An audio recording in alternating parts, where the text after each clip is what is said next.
Let's build this together, step by step. So, creating a schedule is a little easier than you think.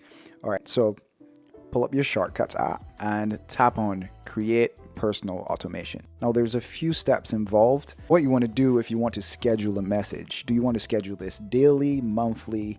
We don't know. So, the first thing you want to do is tap on time of day.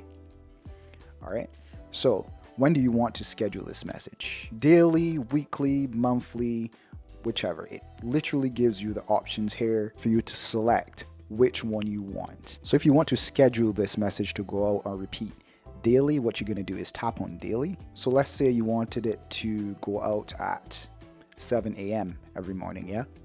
You're going to go 7 a.m. So when that's finished, you're going to hit next. So what do you want to happen at this particular time?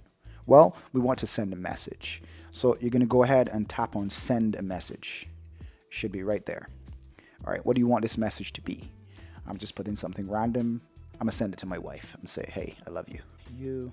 Let's add a heart. Let's add a heart in there. Who is it going to? It's going to ask you for the recipients.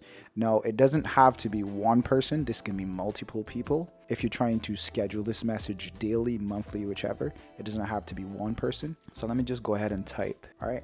Then you're going to hit done. Now you want to hit next in the top right corner. Now, very, very important. Okay. Very, very important. Okay.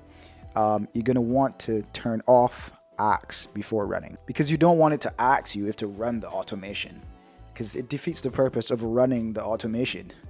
You know what I'm saying? So when you turn that off, you hit done. And that's basically your scheduled automated message that will go out.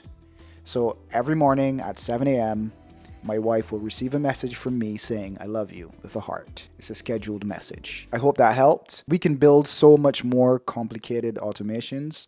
But if you have an idea for automation, leave it in the comments and we can build it here together. And see you back here for more tips and tech.